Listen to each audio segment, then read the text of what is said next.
Hello everyone, my name Arjun Singh Shekhawat. आप सभी का आपके अपने यूट्यूब चैनल टिपटॉप क्लास में आपका हार्दिक स्वागत है, अभिनंदन है। आज के इस वीडियो में हम कक्षा 11 की मैथ की प्रश्नावली 1.2 के सभी क्वेश्चन और एग्जाम्पल इस वन शॉट वीडियो के अंदर डिस्कस करने वाले हैं। यदि आप हमारे चैनल पर नए हैं तो प्लीज चैनल को लाइक शेयर सब्सक्राइब जरूर करें और घंटी के बटन को जरूर प्रेस करें, जिससे आगे आने वाले वीडियो के नोटिफिकेशन सबसे पहले आप तक पहुंचे। आइए बिना किसी देरी के हम स्टार्ट करते हैं प्रश्नावली 1.2 का बेसिक। देखिए, इससे पहले वाले वीडियो में हमने जाना कि समुच्चय क्या होता है और समुच्चय को हमने किस तरह से एक्सप्लेन किया। आज हम पढ़ेंगे 1.2 में कि समुच्चय के कितने टाइप होते हैं या समुच्चय के कितने प्रकार होते हैं।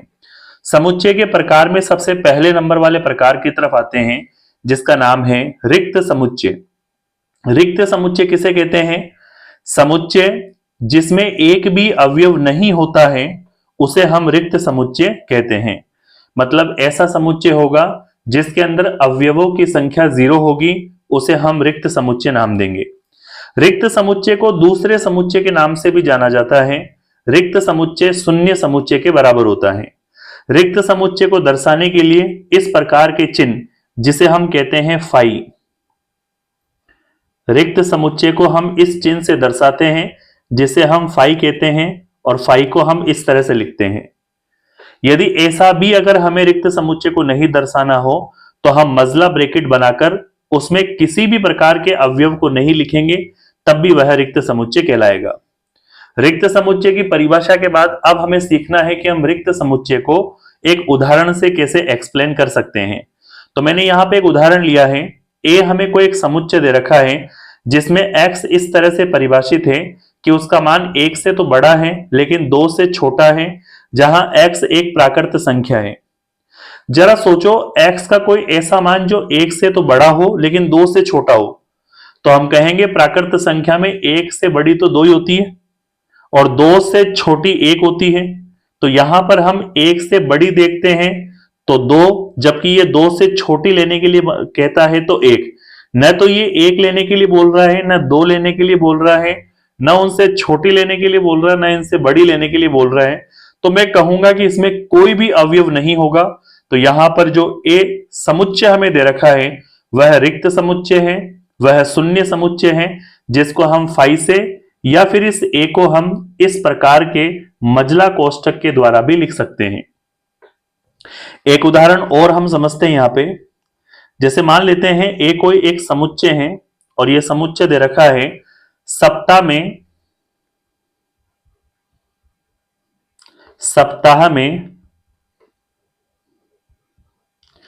8 दिनों का संग्रह है। सप्ताह में 8 दिनों का संग्रह है। अब हम ये जानते हैं कि एक सप्ताह में केवल 7 ही दिन होते हैं, यानी 7 ही दिनों का संग्रह बना सकते हैं, जबकि ये एक सप्ताह में 8 दिन के संग्रह की बात करता है, जो कि संभव नहीं है। तो इस समुच्चय ए में कोई भी अवयव नहीं आएगा, तो हम इसमें रिक्त समुच्चय या फिर इसको हम फाई से निरूपित कर सकते हैं।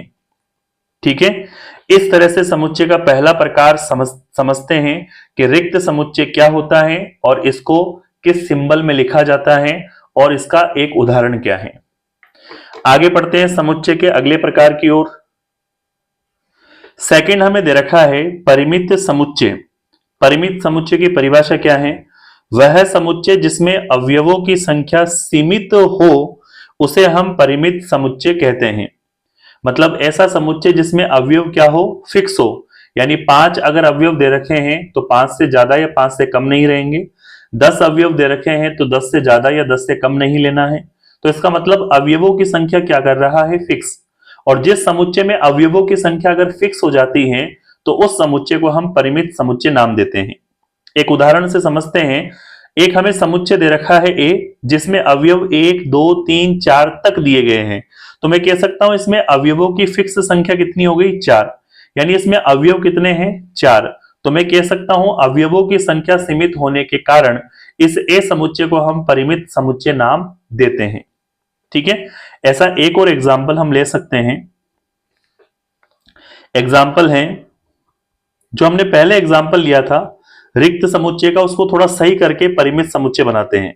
तो यहां पे लिखते हैं सप्ताह के दिनों का संग्रह। ठीक है, सप्ताह के दिनों का संग्रह, तो हम कह सकते हैं कि ए समुच्चय अगर इसको मैं बनाऊं तो सप्ताह में सोम, मंगल, बुध, गुरु, शुक्र, शनि और रवि, ऐसे करके टोटल कितने सप्ताह होते हैं? 7 दिन होते हैं एक सप्ताह में। तो क्या यहां पर हम कह सकते हैं कि अवयवों की जो संख्या है, हम कह सकते हैं इस समुच्चय में अवयवों की जो संख्या है वो फिक्स है, सीमित है। अवयव कितने हैं? 7। इसलिए अवयवों की संख्या 7 होने की वजह से इस ए को हम कह सकते हैं परिमित समुच्चय। इस समुच्चय का क्या नाम रखेंगे हम? परिमित समुच्चय। तो इस तरह से हम समुच्चय के दूसरे प्रकार को पढ़ते हैं जिसका नाम है परिमित समुच्चय। आगे चलते हैं, नेक्स्ट कौन सा प्रकार है समुच्चय का? समुच्चय का जो तीसरा प्रकार है उसका नाम है अपरिमित समुच्चय। अपरिमित समुच्चय की परिभाषा है वह समुच्चय जिसमें अवयवों की संख्या सीमित नहीं होती है उसे हम अपरिमित समुच्चय कहते हैं। मतलब परिमित समुच्चय जिसमें अवयव की संख्या सीमित हो और अपरिमित समुच्चय जिसमें अवयवों की संख्या सीमित नहीं हो। तो हमारे पास ऐसा समुच्चय होगा जिसमें अवयव अनलिमिटेड होंगे, अवयव अनिश्चित होंगे, अवयव अपरिमित रूपों से बहुत ज्यादा होंगे, जिनको हम गिन नहीं सकते। ऐसे समुच्चय को हम अपरिमित समुच्चय नाम देंगे। जैसे उदाहरण के तौर पे है प्राकृत संख्याओं का समुच्चय। तो हम जानते हैं प्राकृत संख्या को हम n से दर्शाते हैं और प्राकृत संख्या 1 से चलती है और ये अनंत तक जाती है। अब अनंत तक की संख्या को हम कैलकुलेट नहीं कर सकते, गिन नहीं सकते, इसलिए इसमें अवयवों की संख्या क्या है? अनिश्चित है। अवयवों की संख्या सीमित नहीं होने की वजह से इसका नाम क्या रख दिया गया? अपरिमित समुच्चय। ठीक है, आई होप कि आपको यह समुच्चय के नाम और समुच्चय की परिभाषा एग्जाम्पल के साथ बहुत अच्छे से समझ में आ रही होगी।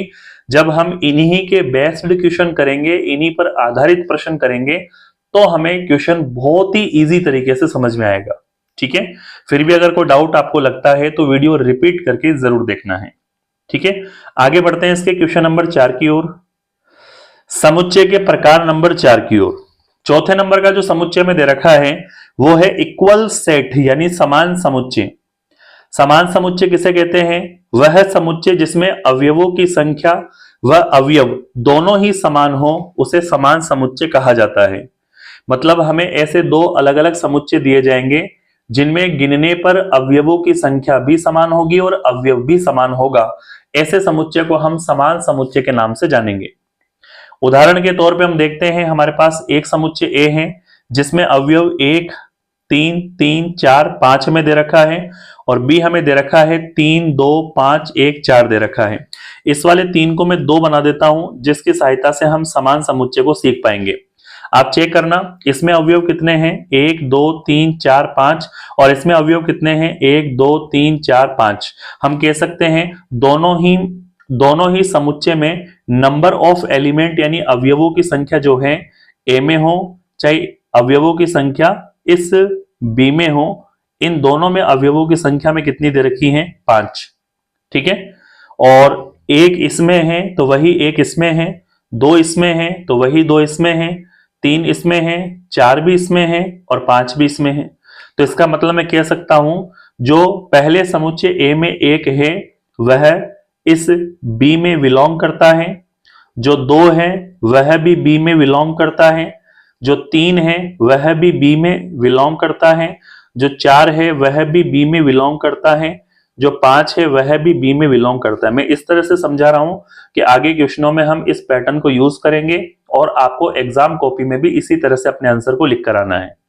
तो ये जो समुच्चय ए के अवयव 1, 2, 3, 4, 5 हैं, यह बी समुच्चय में बिलोंग करते हैं या उसके अंदर रहते हैं, तो हम कहेंगे अवयवों की संख्या और अवयव दोनों ही समान होने की वजह से ए और बी जो है वह बराबर है, यानी दोनों समान समुच्चय या दोनों इक्वल सेट्स को डिकोड करते हैं, निरूपित करते हैं या दर्शाते हैं। तो ऐसे हमने कितने समुच्चय पढ़े हैं? टोटल 4। आगे बढ़ते हैं नेक्स्ट। अब हम एक्सरसाइज 1.2 के पहले क्वेश्चन से इस एक्सरसाइज को स्टार्ट करते हैं। बेसिक में केवल आपको समुच्चय के प्रकार को ही पढ़ना था। पहला क्वेश्चन हमें दे रखा है, निम्नलिखित में से कौन से रिक्त समुच्चय के उदाहरण हैं?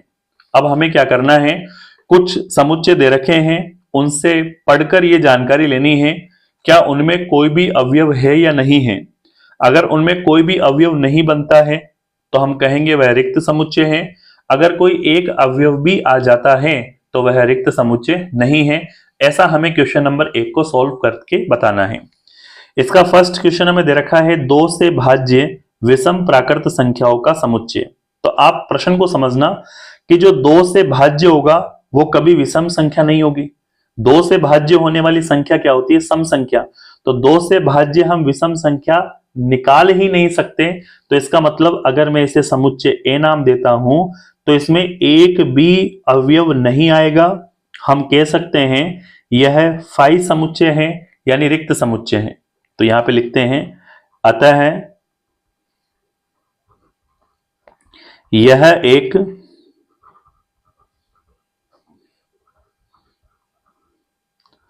रिक्त समुच्चय है।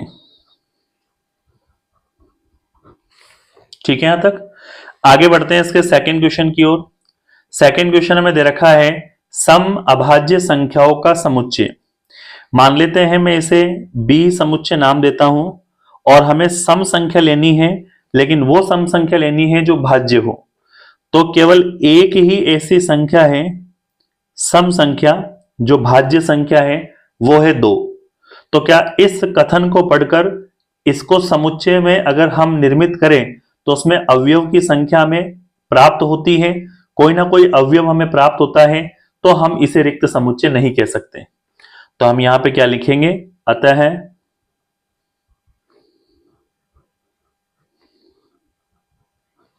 यह समुच्चय रिक्त समुच्चय नहीं है।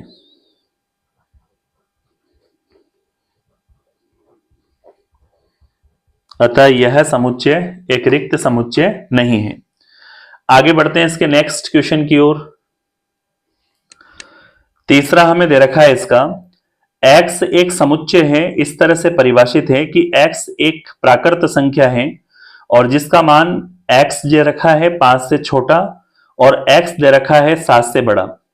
देखो 5 से छोटा अगर हम लेते हैं तो वो 6 होना चाहिए, लेकिन ये 7 से बड़ा लेने के लिए बोल रहा है तो 8। जो 8 है वो इसमें नहीं आएगा, जो 4 है वो इसमें नहीं आएगा। 5 से छोटा कितना हो जाएगा?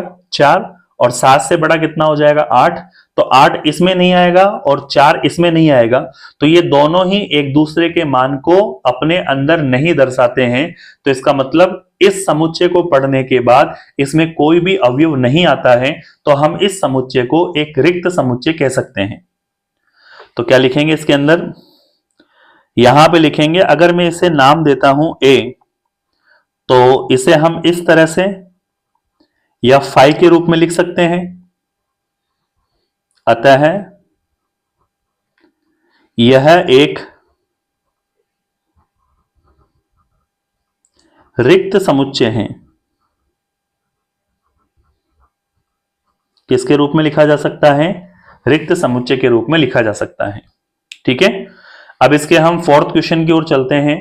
फोर्थ क्वेश्चन हमें दे रखा है, y इस तरह से परिभाषित है कि y किन्हीं 2 समांतर रेखाओं का उभयनिष्ठ बिंदु है। तो सबसे पहले हम 2 समांतर रेखा बना लेते हैं। पहली मान लेते हैं ये एक रेखा है और इसी के समांतर एक दूसरी रेखा में यहां मान लेता हूं। ठीक है, तो यहां पर हम क्या लिखेंगे, इस रेखा का नाम L रखा और इस रेखा का नाम M रखा। अगर मैं y बिंदु यहां पर लेता हूं तो वो y इसमें नहीं आ सकता, या फिर मैं y यहां पर मानता हूं तो वो y उसमें नहीं जा सकता। तो क्या 2 समांतर रेखाओं का क्या एक उभयनिष्ठ बिंदु हो सकता है क्या? तो हम कहेंगे आकृति के हिसाब से या 2 समांतर रेखा खींचकर जब देखते हैं तो ऐसा पॉसिबल नहीं है। तो हम कह सकते हैं कि इन्हीं दो समांतर रेखाओं का कोई उभयनिष्ठ बिंदु प्राप्त नहीं होता है, अतः इसमें कोई भी अवयव नहीं आएगा और कोई भी अवयव नहीं आने की वजह से यह रिक्त समुच्चय हो जाएगा। ठीक है, तो यहां पे क्या लिखते हैं, दो समांतर रेखाओं का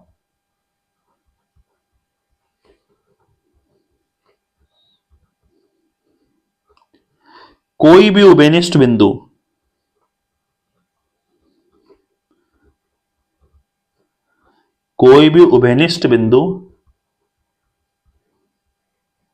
नहीं होता है, कोई भी उभयनिष्ठ बिंदु नहीं होता है, इसलिए यह समुच्चय एक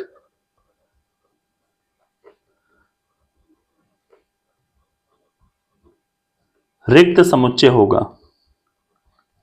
ठीक है, इस तरह से इसके फोर्थ क्वेश्चन को हमें करना है। आगे बढ़ते हैं नेक्स्ट क्वेश्चन की ओर।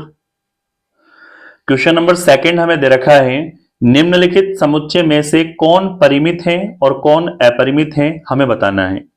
तो पीछे हमने परिमित और अपरिमित समुच्चय में क्या पढ़ा कि जिनमें अवयवों की संख्या सीमित हो वह परिमित, जिसमें अवयवों की संख्या सीमित नहीं हो वह अपरिमित। बस इसी आधार पे स्टेटमेंट को देखकर पता लगाना है कि सीमित अवयव है या असीमित अवयव है, उसी के आधार पर उसका नाम परिमित और अपरिमित रखना है।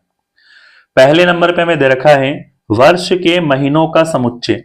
तो वर्ष के महीनों के समुच्चय को हम ए मान लेते हैं और वर्ष में कौन कौन से महीने होते हैं, जैसे जनवरी,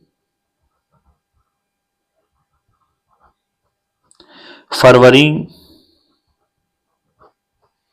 मार्च, अप्रैल, मई, जून, जुलाई, अगस्त, सितंबर, अक्टूबर, नवंबर और लास्ट में क्या आएगा,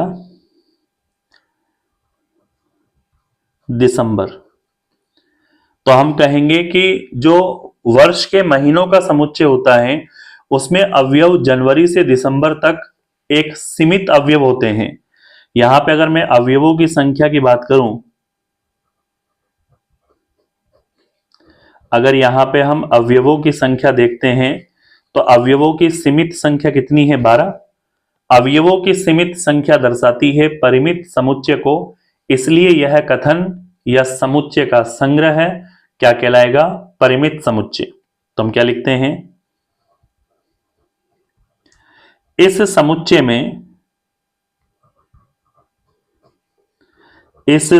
में अवयवों की संख्या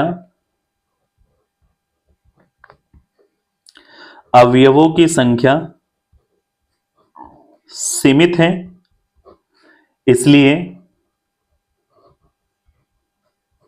इसलिए यह एक परिमित समुच्चय है।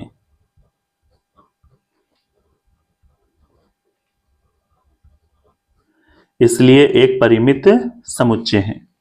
ठीक है, इस तरह से इसमें हम परिमित समुच्चय की जानकारी देते हैं। आगे इसका सेकंड क्वेश्चन हमें दे रखा है 1, 2, 3 ... तो ये 1 से अनंत तक चलने वाली प्राकृत संख्या हो गई और प्राकृत संख्या को हम गिन नहीं सकते, अनंत तक होती है, यानी अवयवों की संख्या इसमें सीमित नहीं है, अपार अवयव दे रखे हैं इसके अंदर। तो हम कहेंगे अवयवों की संख्या सीमित नहीं होने के कारण यह समुच्चय एक अपरिमेय समुच्चय है। ठीक है, स्टेटमेंट आपको एग्जाम कॉपी में कैसे लिखना है उसी तरह से मैं आपको यहां पे इस वीडियो में समझा रहा हूं। ठीक है, तो आप अपनी कॉपी में डिटेल से उतारना। क्या लिखते हैं इसके अंदर? इस समुच्चय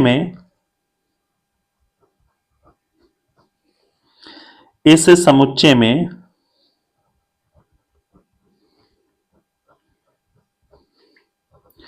अवयवों की संख्या सीमित नहीं है। अवयवों की संख्या सीमित नहीं है, इसलिए यह समुच्चय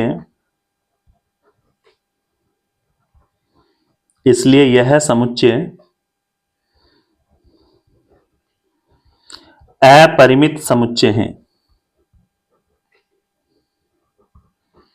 इसलिए यह समुच्चय कैसा है? एक अपरिमित समुच्चय है। ठीक है, इस तरह से हमने इसके 2 क्वेश्चन सोल्व किए हैं। परिमित और अपरिमित किस तरह से पता लगाते हैं। आगे बढ़ते हैं इसके नेक्स्ट क्वेश्चन की ओर। इसका थर्ड क्वेश्चन हमें दे रखा है, एक समुच्चय है जिसमें अवयव हमें 1, 2, 3 और ऐसे करके हमें 100 तक दे रखा है। तो मैं कह सकता हूं 1 से लेकर 100 का मतलब हो गया कि यह 100 प्राकृत संख्या है। और अवयवों की संख्या भी कितनी हो जाएगी इसमें? 100। तो अवयवों की संख्या सीमित होने के कारण मैं इस समुच्चय को क्या कह सकता हूं? एक परिमित समुच्चय। तो यहां पे क्या लिखेंगे? इस समुच्चय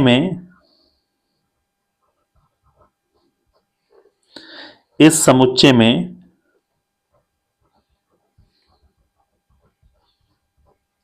अवयवों की संख्या सीमित है।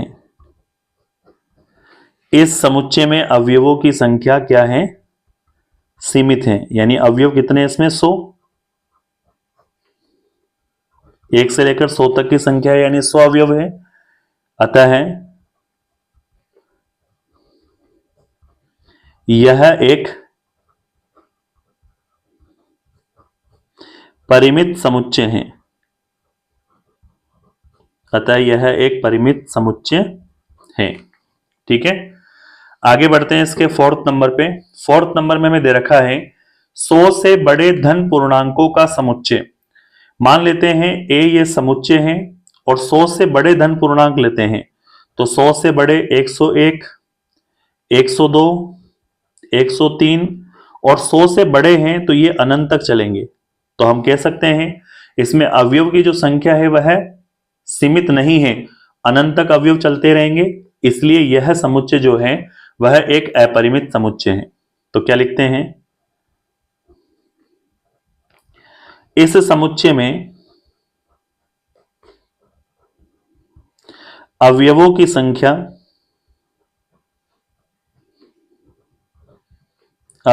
की संख्या सीमित नहीं है। सीमित नहीं है, इसलिए यह अवयवों की संख्या सीमित नहीं है, इसलिए यह एक अपरिमित समुच्चय है। कौन सा समुच्चय है? अपरिमित समुच्चय है। ठीक है, इस तरह से इसका फोर्थ क्वेश्चन कंप्लीट होता है। आई होप यहां तक आपको परिमित और अपरिमित समझने में कोई दिक्कत नहीं होगी। कोई डाउट रहता है तो वीडियो रिपीट जरूर देखना है। ठीक है, आगे बढ़ते हैं इसके नेक्स्ट क्वेश्चन की ओर। इसका फिफ्थ क्वेश्चन हमें दे रखा है 99 से छोटे अभाज्य पूर्णांकों का समुच्चय। तो इस समुच्चय को मैं ए नाम देता हूं। 99 से छोटे की हम बात करते हैं तो 2 भी एक प्रकार का अभाज्य नंबर है, 3 भी अभाज्य संख्या है, 5 भी अभाज्य संख्या है, 7 भी अभाज्य संख्या है, 11 अभाज्य संख्या है, इसी तरह से 13, फिर उसके बाद 17, 17 के बाद 19 और यही आगे तक हम चलते रहें तो 99 से छोटी अभाज्य संख्या है 97। तो मैं कह सकता हूं कि 2 से 97 के बीच आने वाली समस्त अभाज्य संख्याओं की संख्या एक निश्चित संख्या में होगी, एक सीमित संख्या में होगी। इसलिए अवयवों की संख्या सीमित होने के कारण मैं इस समुच्चय को एक परिमित समुच्चय कह सकता हूं। ठीक है, तो यहां पे क्या लिखेंगे? इस समुच्चय में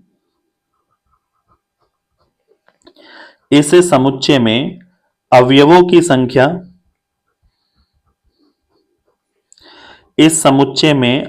की संख्या कैसी है? सीमित है। अवयवों की संख्या सीमित है, अतः यह एक परिमित समुच्चय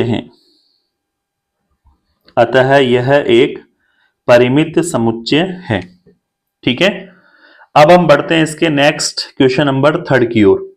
सेकंड क्वेश्चन में हमें परिमित और अपरिमित देखना था, तो अकॉर्डिंग परिभाषा के हिसाब से हम समुच्चय को समझते हैं और सीमित और असीमित अवयवों के आधार पर हम बता देते हैं कि कौन परिमित है कौन अपरिमित है। ठीक है। अब हम क्वेश्चन नंबर 3 को करेंगे, जिसमें दे रखा है निम्नलिखित समुच्चय में प्रत्येक के लिए बताना है कौन परिमित है कौन अपरिमित है। यानी वापस वही क्वेश्चन रिपीट हो गया। अब हमें फर्स्ट स्टेटमेंट दे रखा है एक्स अक्ष के समांतर रेखाओं का समुच्चय। तो सबसे पहले मान लेते हैं कि ये जो रेखा हमने बनाई है ये एक एक्स अक्ष रेखा है। ये कौन सी अक्ष हो जाएगी? एक्स अक्ष। ठीक है, ये हमने एक्स अक्ष नाम दी है। इसके समांतर हमें रेखाएं बनानी है। तो मान लेते हैं समांतर जो है इसके नीचे भी बनाई जा सकती है और इसके ऊपर भी बनाई जा सकती है। तो ये जो हम रेखा बना रहे हैं इनकी संख्या कितनी है ऐसा हमसे नहीं कहा गया है। तो हम ऐसी बहुत सारी रेखाएं नीचे और बहुत सारी रेखाएं कहां बना सकते हैं? ऊपर। अब ये बहुत सारी रेखा होने की वजह से हम कहेंगे इनमें जो रेखाएं हैं वह असीमित हैं। यानी ये रेखा L1 है, ये रेखा L2 है, ये रेखा L3 है, ये रेखा L4 है, ऐसे रेखा L5, L6, L अनंत तक हम ऊपर नीचे बना सकते हैं। तो अवयवों की कोई निश्चित जानकारी नहीं है, यानी हम कह सकते हैं अवयव जो इसमें है वह सीमित नहीं है, जिसकी वजह से यह समुच्चय जो है यह एक अपरिमित समुच्चय होगा। तो यहां पे लिख देते हैं साइड में, इस कथन से अवयवों की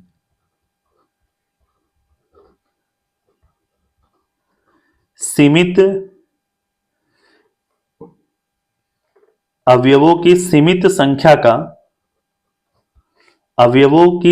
संख्या का बोध नहीं होता है।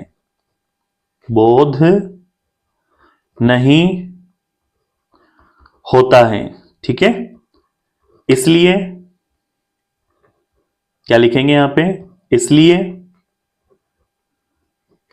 यह समुच्चय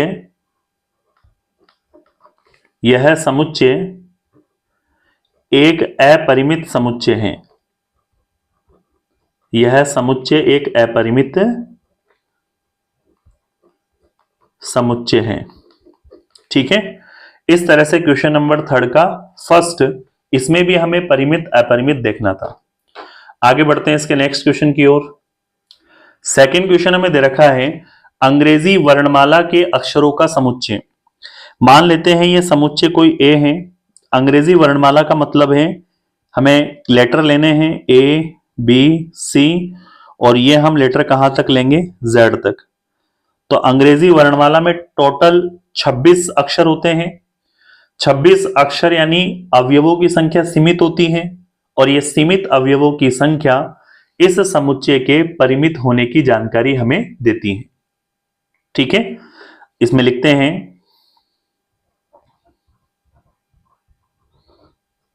अंग्रेजी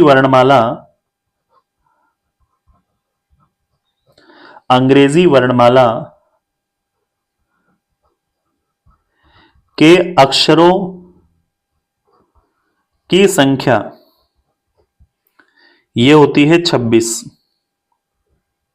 क्या लिखेंगे? अतः इस समुच्चय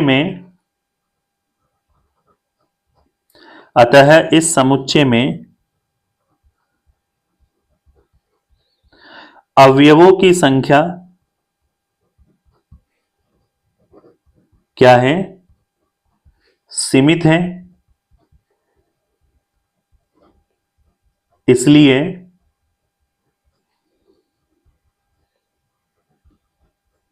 यह समुच्चय एक परिमित समुच्चय होगा। यह समुच्चय एक कौन सा समुच्चय होगा? परिमित समुच्चय होगा।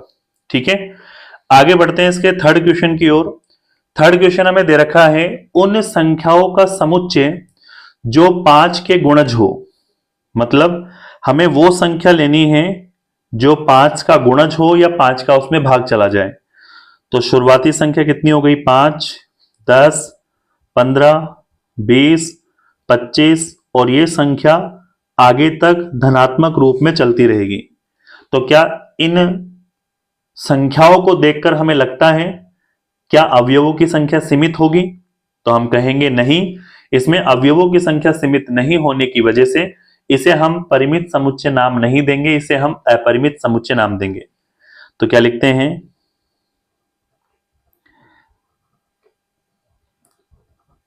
इस समुच्चय में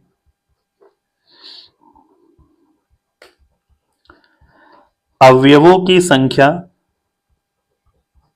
सीमित नहीं है।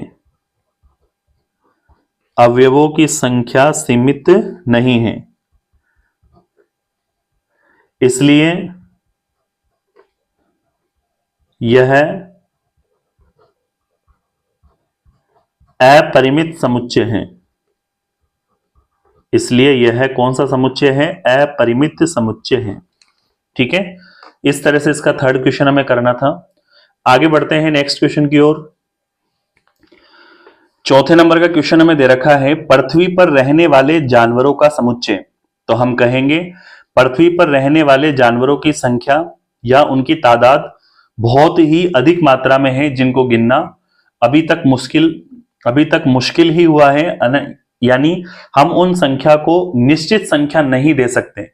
तो हम कहेंगे पृथ्वी पर रहने वाले जानवरों का जो समुच्चय है उसमें अवयवों की संख्या सीमित नहीं है, जिसकी वजह से यह कथन या यह समुच्चय एक परिमित समुच्चय न होकर अपरिमित समुच्चय होगा। तो यहां पे क्या लिखते हैं?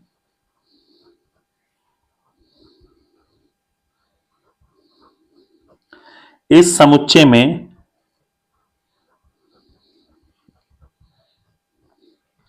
अवयवों की संख्या सीमित नहीं है। अवयवों की संख्या क्या नहीं है? सीमित नहीं है,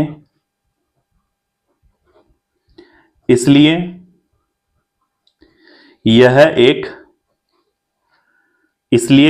एक अपरिमित समुच्चय है। क्योंकि अवयव की संख्या सीमित नहीं है तो हम इसे क्या नाम देंगे? अपरिमित समुच्चय नाम देंगे या अपरिमित समुच्चय है। ठीक है, आगे हमें फिफ्थ नंबर पे दे रखा है मूल बिंदु 0, 0 से होकर जाने वाले वर्तों का समुच्चय। तो सबसे पहले मूल बिंदु कहां होता है? तो हम एक्स एक्स और वाई एक्स का प्रतिच्छेदी बिंदु बनाकर यहां पर मूल बिंदु की स्थिति को दर्शाएंगे। तो ये तो एक्स अक्ष है, ये वाई अक्ष है और इनका कटान क्या है? मूल बिंदु है। तो मूल बिंदु से होकर जाने वाले वर्त हमें बनाने हैं। तो ये पहला वर्त हो गया, ये दूसरा वर्त हो गया, मूल बिंदु से होकर जाने वाला है तीसरा वर्त हो गया, ये चौथा वर्त हो गया। आप देख रहे, मैं जो अभी वर्त बना रहा हूं ये केवल एक्स अक्ष के एक ही भाग की तरफ है। ऐसे बहुत सारे वर्त इस तरफ बनेंगे, बहुत सारे वर्त इधर बनेंगे, बहुत सारे वर्त ऊपर बनेंगे, बहुत सारे वर्त नीचे बनेंगे। तो मैं कह सकता हूं ऐसे वर्तों की संख्या क्या है? अनंत है, यानी उनमें अवयवों की संख्या सीमित नहीं है, जिसकी वजह से यह कथन क्या होगा? एक अपरिमित समुच्चय होगा। तो यहां पे क्या लिखते हैं? इस समुच्चय में अवयवों की संख्या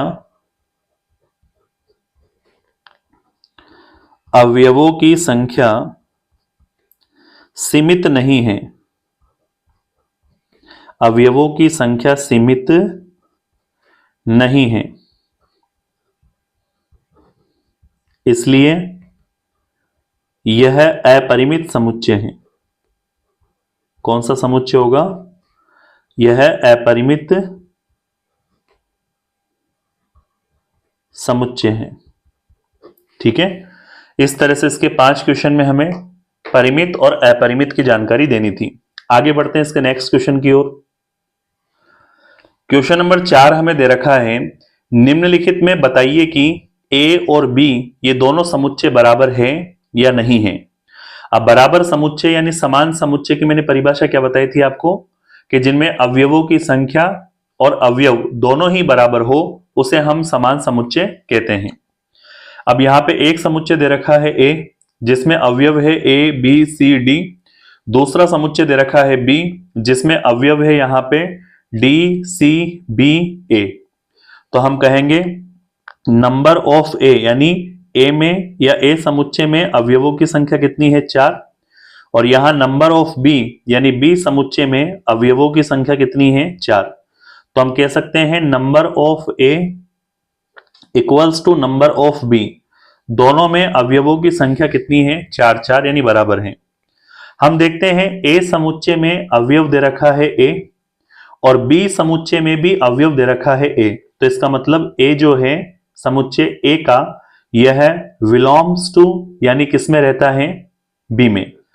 इसी तरह समुच्चय ए का अवयव जो बी है वह बिलोंग्स टू, बिलोंग करता है किसमें, इस वाले समुच्चय बी में।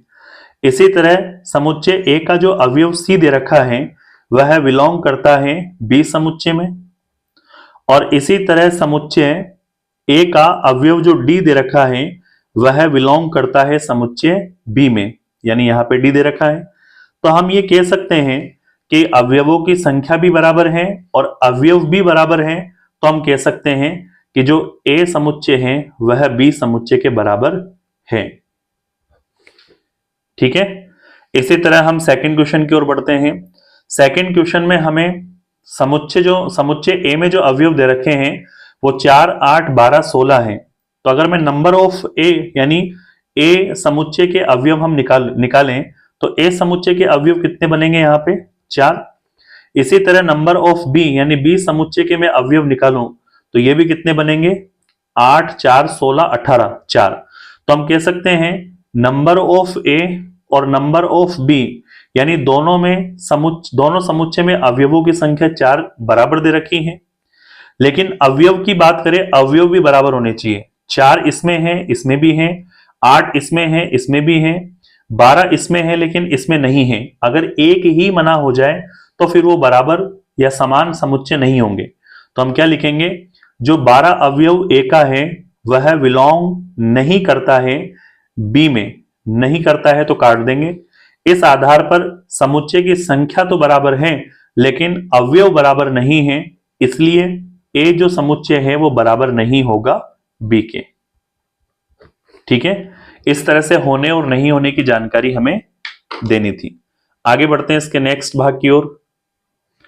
इसका थर्ड क्वेश्चन हमें दे रखा है, एक समुच्चय ए है जिसमें अवयव 2 4 6 8 10 दे रखा है और एक अन्य समुच्चय बी है, वो इस तरह से दे रखा है कि x इस तरह से परिभाषित है कि x एक समधन पूर्णांक है और जिसका मान x जो है वह 10 से छोटा या उसके बराबर है। तो मैं बी समुच्चय निर्माण को रोस्टर में लिखता हूं तो हमें केवल सम संख्या लेनी है 10 से छोटी या उसके बराबर। तो धन संख्या कौन कौन सी होती है 2 4 6 8 10, 10 से छोटी या उसके बराबर, ये सारी की सारी सब समधन पूर्णांक हैं।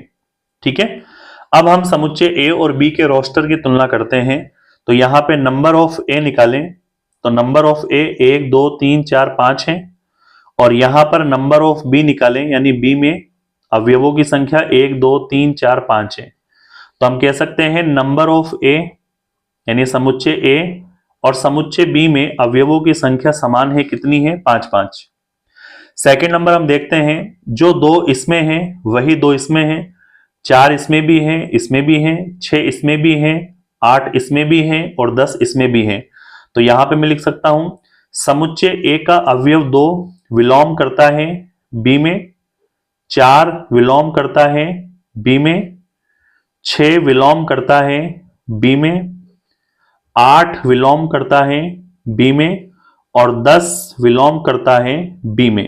तो हम कहेंगे कि समुच्चय ए के सभी अवयव समुच्चय बी जैसे ही हैं, यानी अवयवों की संख्या और अवयव में समानता होने के कारण समुच्चय ए जो है वह समुच्चय बी के बराबर होगा। इस तरह इन दोनों समुच्चय को समान समुच्चय कहा जा सकता है। आगे बढ़ते हैं इसके फोर्थ क्वेश्चन की ओर। फोर्थ क्वेश्चन हमें दे रखा है, एक समुच्चय ए दे रखा है ऐसा कि x इस तरह से परिभाषित है कि x संख्या 10 का एक गुणज है। 10 का गुणज यानी 10 के पहाड़े के अनुरूप इसका रोस्टर बनेगा, जैसे 10, फिर 20, 30, 40 और इसी तरह से ये कंटिन्यू चलता रहेगा। ठीक है। और बी में हमें दे रखा है 10, 15, 20, 25, 30 डॉट डॉट डॉट। तो हम कह सकते हैं इसमें 5 के गुणज की संभावना दिख रही है। तो 10 अगर इसमें है तो इसमें भी है, लेकिन 15 इसमें है उसमें नहीं होगा। तो यहां पे हमें यह भी पता नहीं है कि दोनों के अंदर अवयव कितने हैं, तो दोनों में अवयव हम अनंत लेके चलेंगे। लेकिन जो 15 अवयव बी में दे रखा है वह ए में बिलोंग नहीं करता है, ए में नहीं रहता है, जिसकी वजह से हम ए समुच्चय को बी समुच्चय के बराबर नहीं कहेंगे। ठीक है। आगे बढ़ते हैं इसके नेक्स्ट क्वेश्चन की ओर। क्वेश्चन नंबर 5 हमें दे रखा है, क्या निम्नलिखित समुच्चय युग्म समान है? कारण सहित आपको बताना है। देखो, एक तो हमें समुच्चय ए दे रखा है जिसके अवयव 2, 3 हैं, और दूसरा समुच्चय बी हमें दे रखा है जिसमें x इस तरह से परिभाषित है कि समीकरण x² + 5x + 6 = 0 का यह हल होगा। तो पहले समीकरण को हम हल करके इसको रोस्टर रूप में लिखते हैं। x² प्लस का 5x और प्लस 6 = 0 का हम अभाज्य गुणनखंड करते हैं। गुणनखंड विधि लगाते हैं तो कितना हो जाएगा, 3 दूना 6, तो प्लस का 3x और प्लस का 2x इसके टुकड़े हो गए, प्लस का 6 = 0। इन दोनों में से हम x को कॉमन लेते हैं तो x + 3 बचेगा, और इन दोनों में से हम केवल प्लस के 2 को कॉमन लेते हैं तो x + 3 बचेगा, बराबर में 0। बाहर से एक संख्या में x + 2 लेनी है और अंदर से x + 3 बराबर में 0। x का मान निकालेंगे, प्लस का 2 इधर आया माइनस, प्लस का 3 इधर आया माइनस। तो मैं कह सकता हूं कि जो b समुच्चय है उसका मैं रोस्टर बनाऊंगा तो उसके जो मूल है, हल है, वह -2 और -3 है। अब दोनों समुच्चय में देखना, अगर मैं इसमें नंबर ऑफ a निकालूं तो इसमें 2 ही अवयव हैं, और इसमें मैं नंबर ऑफ b निकालूं तो इसमें भी 2 ही अवयव हैं। तो मैं कह सकता हूं कि दोनों के अंदर अवयवों की संख्या यानी नंबर ऑफ a और नंबर ऑफ b, ये दोनों तो समान है 2, 2, लेकिन अवयव समान नहीं है। जो 2 इसमें है वो 2 इसमें नहीं है, वो -2 है। तो एक भी अवयव अगर नहीं मिला तो वो समान समुच्चय की पहचान नहीं होगी। तो हम क्या लिखेंगे, 2 जो है विलोम नहीं करता है बी वाले समुच्चय में, जिसके कारण जो ए है वह बी के बराबर नहीं होगा। ठीक है। इस तरह से हमें इस क्वेश्चन को सॉल्व करना है। आगे इसका सेकंड क्वेश्चन हमें दे रखा है, एक समुच्चय ए है जिसमें x इस तरह से परिभाषित शब्द फॉलो का एक अक्षर है।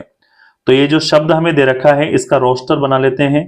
रोस्टर शब्द का जो बनाते हैं तो हमें पता है कि रिपीट अक्षर को दोबारा नहीं लिखना है।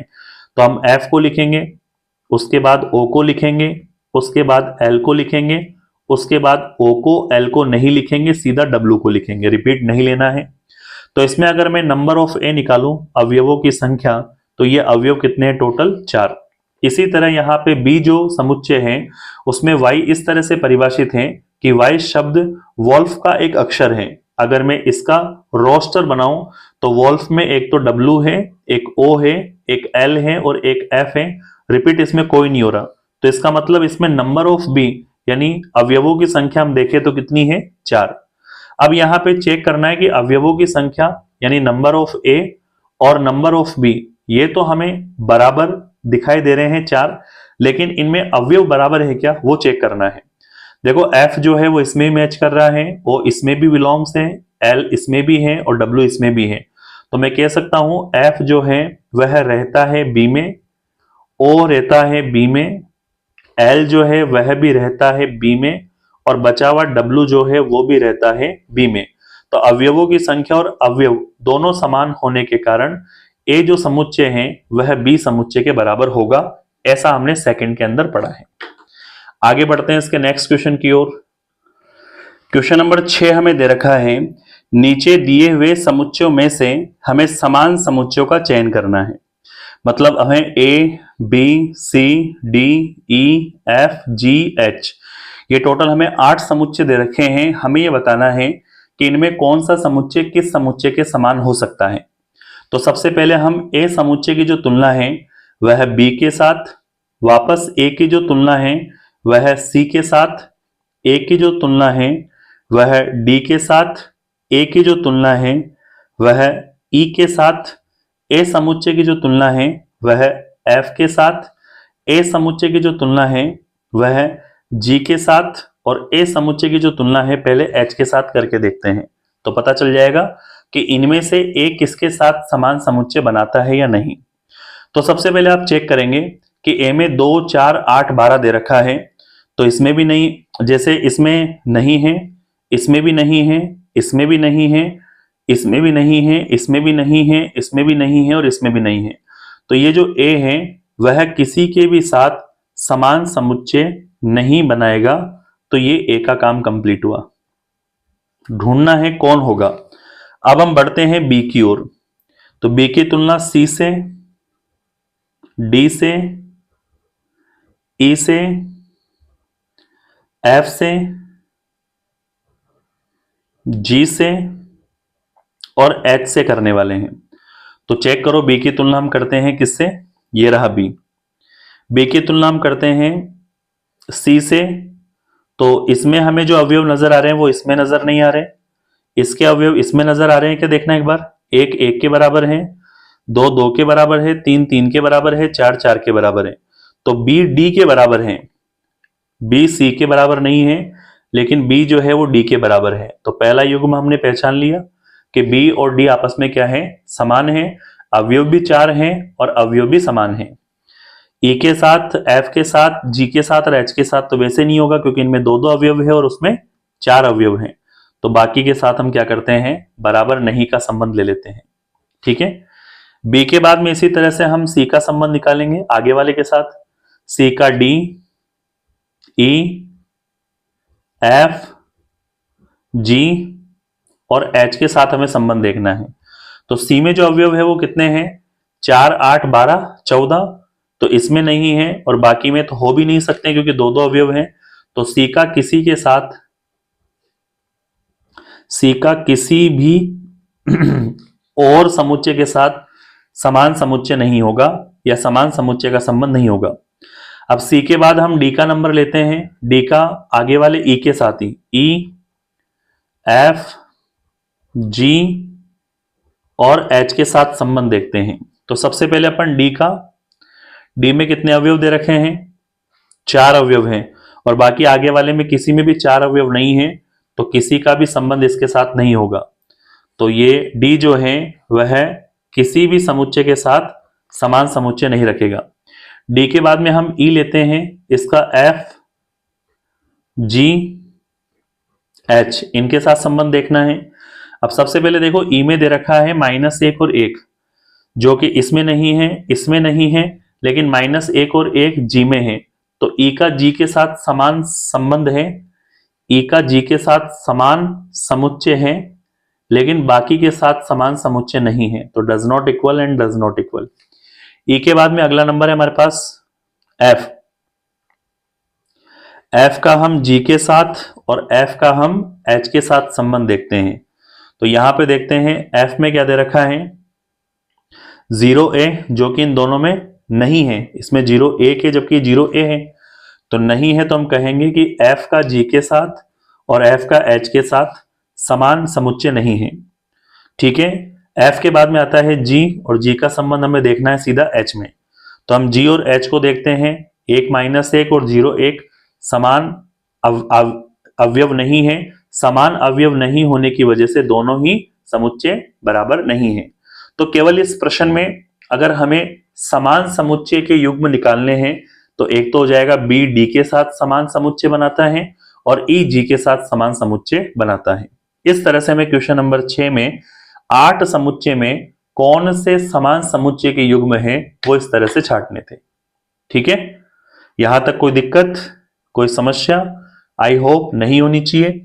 यहां पर हमारी प्रश्नावली 1.2 के सभी क्वेश्चन कंप्लीट होते हैं। अब इसी 1.2 के एग्जाम्पल भी हम इसी वीडियो में करने वाले हैं। ठीक है, आगे बढ़ते हैं। एग्जाम्पल नंबर 6 यानी एग्जाम्पल नंबर 5 जो है 1 से 5 तक, वो 1.1 के एग्जाम्पल है जो हमने इससे पहले वाले वीडियो में डिस्कस कर लिया है। अब हम छठे एग्जाम्पल से 8वें एग्जाम्पल तक 1.2 के एग्जाम्पल को इस वीडियो में डिस्कस करेंगे। एग्जाम्पल नंबर 6 हमें दे रखा है, बताइए कि निम्नलिखित समुच्चय में कौन परिमित है और कौन अपरिमित है। परिमित और अपरिमित हमने स्टार्टिंग में डिस्कस कर लिया है कि जिसमें अवयवों की संख्या सीमित होगी वो परिमित, जिसमें सीमित नहीं होगी वो अपरिमित। जैसे पहला हमें दे रखा है कि x जो है वह इस तरह से परिभाषित है कि x हमें प्राकृत संख्या से लेना है, जिसके लिए हमें x का मान लाने के लिए यह गुणनखंड 0 के बराबर दे रखा है। तो पहले इस गुणनखंड में x माइनस 1 और x माइनस 2 जो है वह 0 के बराबर है। तो यहां से x का मान माइनस का 1 और माइनस का 2 बराबर के इधर आया, तो प्लस का 1 प्लस का 2 हो गया। इसे मैं समुच्चय a नाम लूं या a नाम दूं तो इसका रोस्टर बनेगा 1 और 2 अवयव के साथ। तो मैं कह सकता हूं कि अवयवों की जो संख्या है, इसमें जो अवयवों की संख्या है वो निश्चित है 2, और अवयवों की संख्या 2 निश्चित संख्या होने के कारण इसे हम क्या कह सकते हैं, परिमित समुच्चय। तो यहां पे क्या लिखते हैं, अतः इस समुच्चय में अवयवों की संख्या, इस समुच्चय में अवयवों की संख्या सीमित है, इसलिए यह एक परिमित समुच्चय है। इसलिए यह एक परिमित समुच्चय है। आइए इसके सेकंड की ओर बढ़ते हैं। सेकंड हमें दे रखा है कि x इस तरह से परिभाषित है कि जो x है वह नेचुरल नंबर से आता है और x स्क्वायर जो है वह किसके बराबर दे रखा है, 4 के। तो सबसे पहले x स्क्वायर 4 के बराबर है, तो x के हम ऐसे कौन से मान ले वो 4 के बराबर हो। तो हम कह सकते हैं एक तो 2 और एक माइनस का 2, ठीक है ना। x का एक मान कितना ले सकते हैं, 2, और एक कितना ले सकते हैं, माइनस का 2। दोनों का स्क्वायर करोगे तो 4 आएगा। लेकिन ये जो x है वो नेचुरल नंबर से लेना है, तो नेचुरल नंबर में जो है वो प्लस का 2 ही विलोम करता है। तो यहां पर हमारे पास अवयव की संख्या फिक्स हो गई, ठीक है ना। अवयव की संख्या, जैसे मैंने इसे समुच्चय a नाम दिया, तो इसमें केवल हमें किसको लेना है, केवल 2 को। तो अवयव की संख्या कितनी हो गई, 1। अवयव की संख्या इसमें 1 है, तो यहां पे क्या लिखते हैं, इस समुच्चय में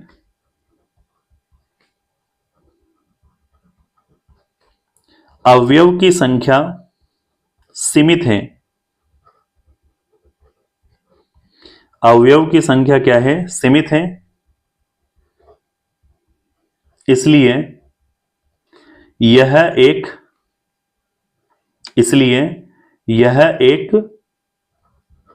परिमित समुच्चय है। यही पूछा था, यह एक परिमित समुच्चय है, ठीक है।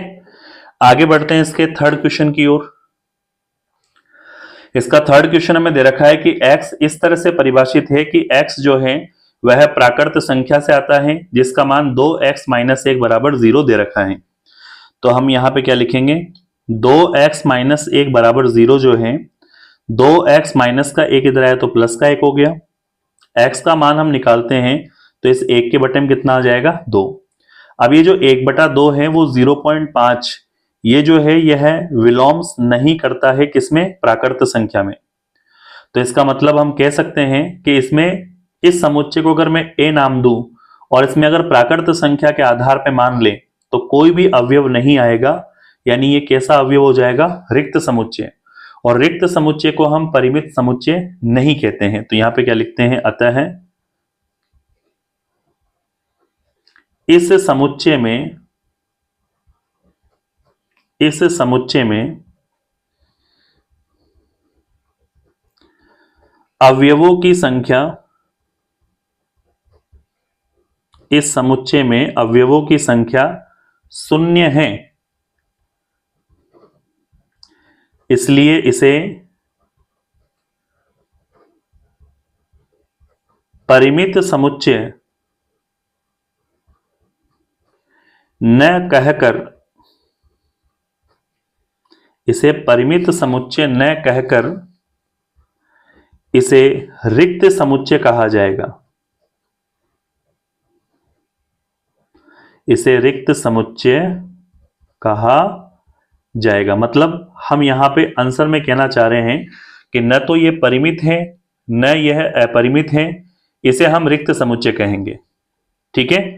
फोर्थ नंबर हमें दे रखा है कि x जो है वह इस तरह से परिभाषित है कि x जो है वह कहां से आता है, प्राकृत संख्या से, और x एक अभाज्य संख्या है। अगर मैं इसका रोस्टर बनाऊं तो अभाज्य संख्याओं का समुच्चय लेना है तो 2, 3, 5, 7, 2, 3, 5, 7, 11। ठीक है। और ये क्रम अनंत तक चलता रहेगा। तो मैं कह सकता हूं अनंत तक चलने वाली इन संख्याओं का जो अवयवों की स्थिति है वह सीमित नहीं है, इसलिए इसे हम अपरिमेय समुच्चय कहेंगे। तो यहां पे क्या लिखते हैं, इस समुच्चय में, ठीक है, यहां तक क्या लिखेंगे, इस समुच्चय में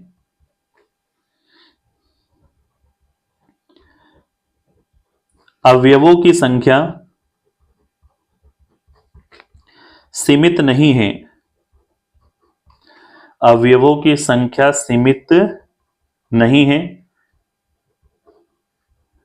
इसलिए यह समुच्चय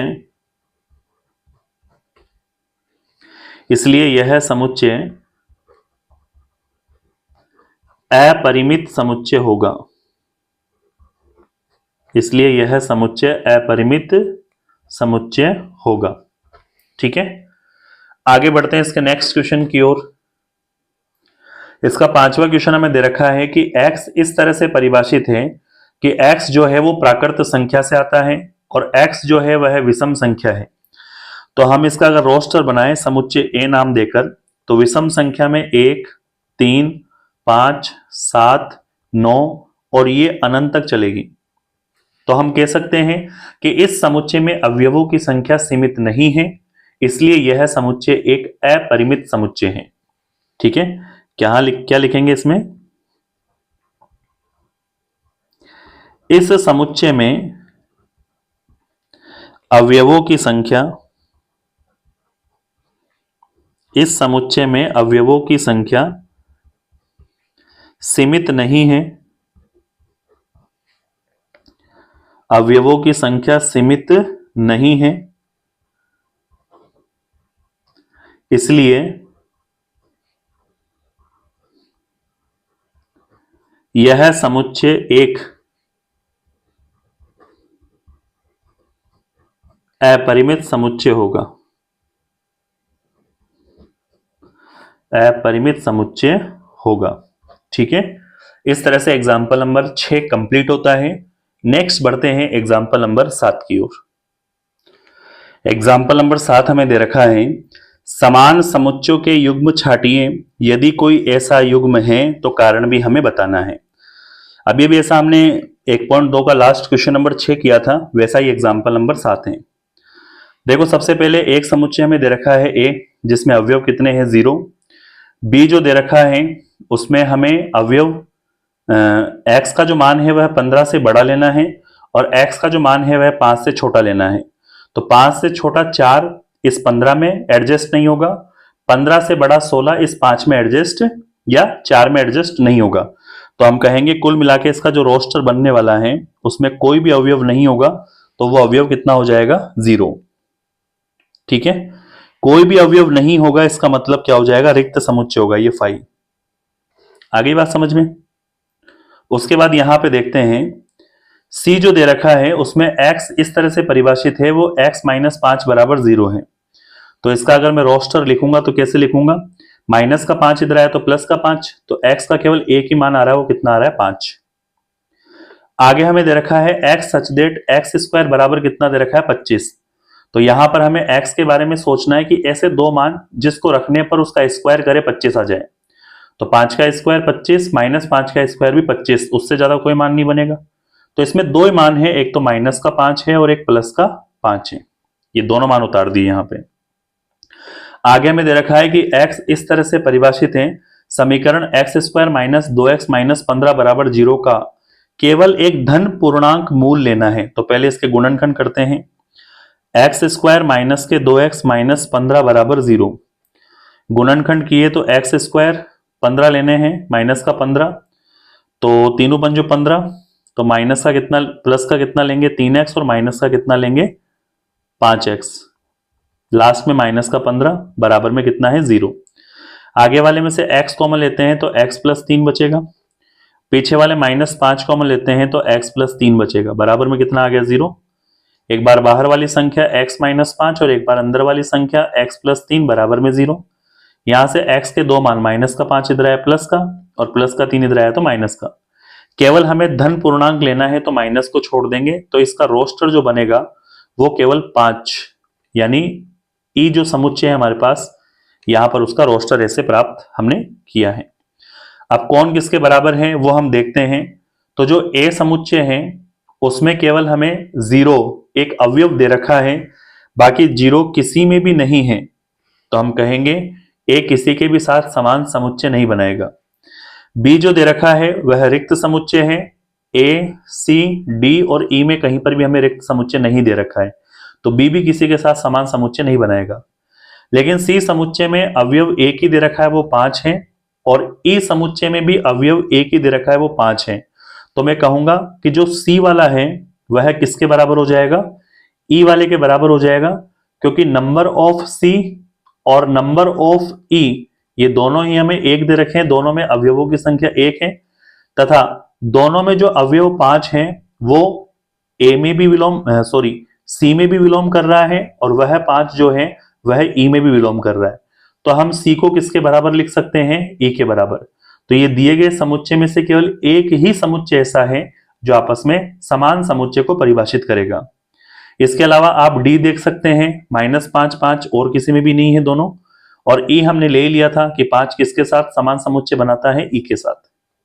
तो इस तरह से एग्जाम्पल नंबर 7 में हमें समान समुच्चय का एक युग्म छांटना था। ठीक है, इस तरह से 7वां एग्जाम्पल कंप्लीट होता है। आगे बढ़ते हैं इसके नेक्स्ट एग्जाम्पल नंबर 8 की ओर। 8वां एग्जाम्पल हमें दे रखा है, निम्नलिखित समुच्चय युग्म में से कौन से युग्म समान है, अपने उत्तर का औचित्य बताना है। फर्स्ट दे रखा है x शब्द ALLOY के अक्षरों का समुच्चय है और B शब्द LOYAL के अक्षरों का समुच्चय है। तो सबसे पहले जो x समुच्चय है उसका हम रोस्टर बना लेते हैं। A दे रखा है, उसके बाद L डबल बार है तो एक बार लिख लिया, O है और फिर क्या लिख लिया हमने Y।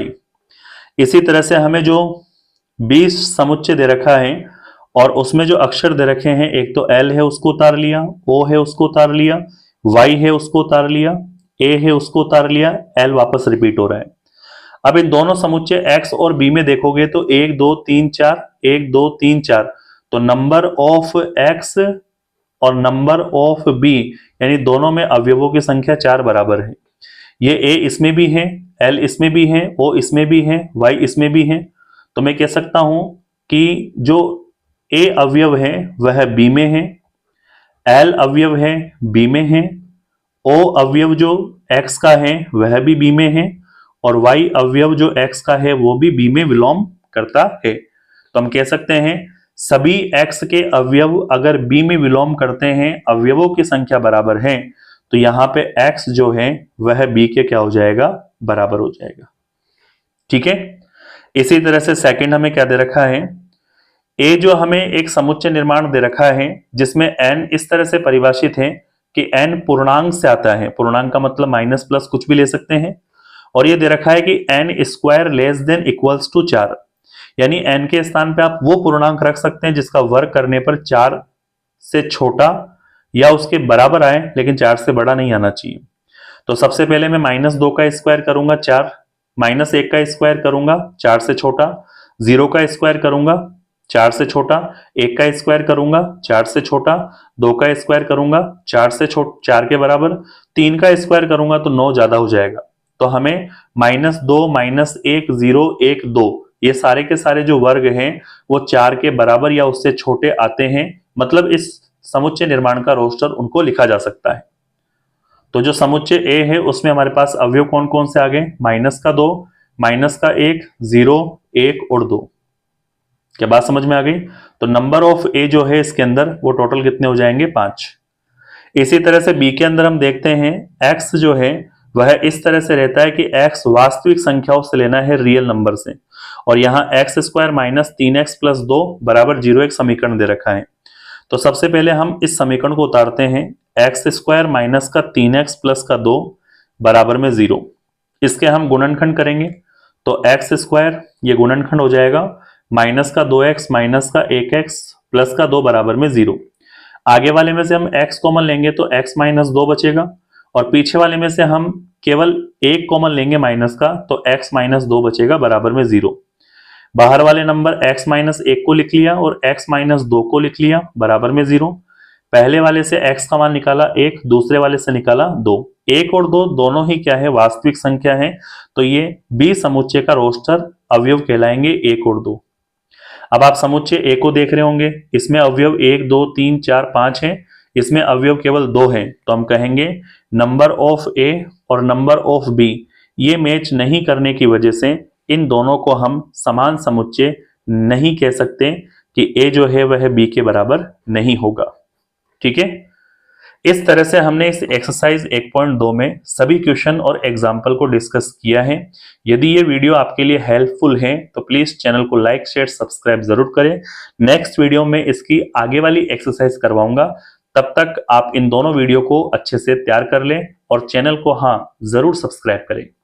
ठीक है, आज के लिए पर्याप्त, आगे मिलते हैं नेक्स्ट क्लास में। तब तक जय हिंद, जय भारत।